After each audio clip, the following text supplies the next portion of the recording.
और अब ईवीएम को लेकर एक बार फिर से सियासत तेज हो गई है। आपको बता दें, एलन मस्क के ट्वीट पर कूदे इंडी गठबंधन की तरफ से अब एक बार फिर से सवाल खड़े कर दिए गए हैं, लेकिन इस पर बीजेपी ने करारा जवाब दिया। सवाल ये कि विदेशी ताकतों के दम पर आखिर विपक्ष क्यों सवाल उठा रहा है? सीटें बढ़ गई हैं, उसके बावजूद भी आखिर ईवीएम पर दोष मढ़ना कितना सही है? रिपोर्ट देखिए।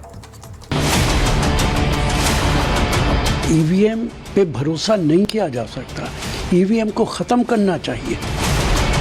आप जीते तो ईवीएम हीरो और आप हारे तो ईवीएम जीरो। लोकसभा का चुनाव खत्म हुए 12 दिन हो चुके हैं। 7 दिन पहले नई सरकार भी बन गई, लेकिन ईवीएम वाला रोना है कि बंद होने का नाम नहीं ले रहा। इंडी गठबंधन को तो ईवीएम का रोना रोने के लिए सिर्फ एक बहाना चाहिए, और इस बार उन्हें ये बहाना ट्विटर के फाउंडर एलन मस्क ने दे दिया। दरअसल टेस्ला के सीईओ मस्क ने 15 जून को ट्वीट करके लिखा कि ईवीएम को खत्म कर देना चाहिए, इसे इंसान या एआई द्वारा हैक किए जाने का खतरा है। हालांकि ये खतरा कम है, फिर भी बहुत ज्यादा है। अमेरिका में इससे वोटिंग नहीं करवानी चाहिए।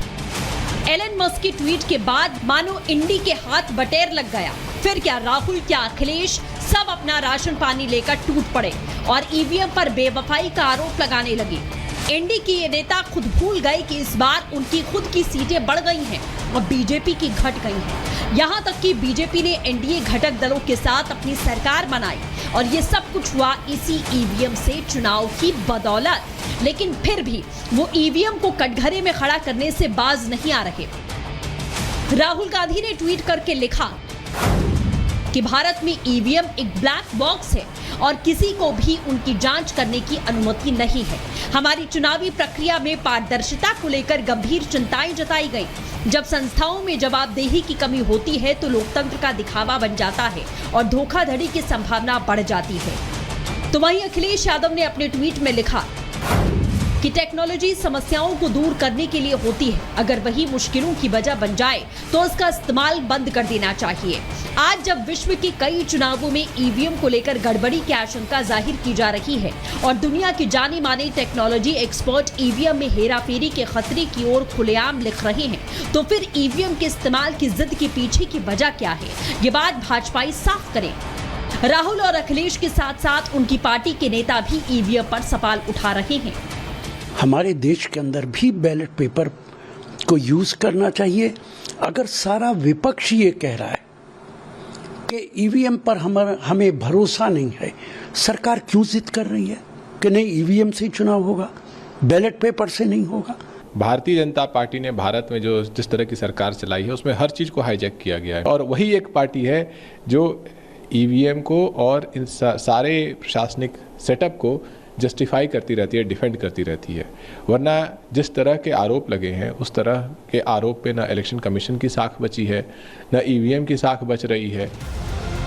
ईवीएम पर इंडी गठबंधन के आक्रमण के बाद बीजेपी ने अपने योद्धाओं को मैदान में उतार दिया। बीजेपी की तरफ से इंडी गठबंधन से पहले एलन मस्क को जवाब दिया। बीजेपी नेता राजीव चंद्रशेखर ने मस्क को ट्वीट करके लिखा कि ये एक बहुत बड़ा व्यापक सामान्यकरण बयान है, जिसका मतलब है कि कोई भी सुरक्षित डिजिटल हार्डवेयर नहीं बना सकता। ये गलत है। राजीव चंद्रशेखर ने लिखा कि एलन मस्क की बात अमेरिका और अन्य स्थानों पर लागू हो सकती है, जहां वो इंटरनेट से जुड़ी वोटिंग मशीनों के निर्माण के लिए नियमित कंप्यूटर प्लेटफॉर्म का इस्तेमाल करते हैं, लेकिन भारतीय ईवीएम कस्टम डिजाइन किए गए हैं, सुरक्षित और किसी भी नेटवर्क या मीडिया से अलग है। कोई कनेक्टिविटी नहीं, कोई ब्लूटूथ नहीं, वाईफाई इंटरनेट नहीं, यानी कोई रास्ता नहीं। फैक्ट्री प्रोग्राम किए गए नियंत्रक जिन्हें फिर से प्रोग्राम नहीं किया जा सकता। राजीव चंद्रशेखर ने एलन मस्क को सलाह दी, इलेक्ट्रॉनिक वोटिंग मशीनों को ठीक उसी तरह से डिजाइन और बनाया जा सकता है जैसा कि भारत ने किया। हमें एक ट्यूटोरियल चलाने में खुशी होगी। एलन मस्क के बाद बीजेपी ने इंडी गठबंधन के नेताओं पर भी पलटवार किया। आप जीते तो ईवीएम हीरो और आप हारे तो ईवीएम जीरो।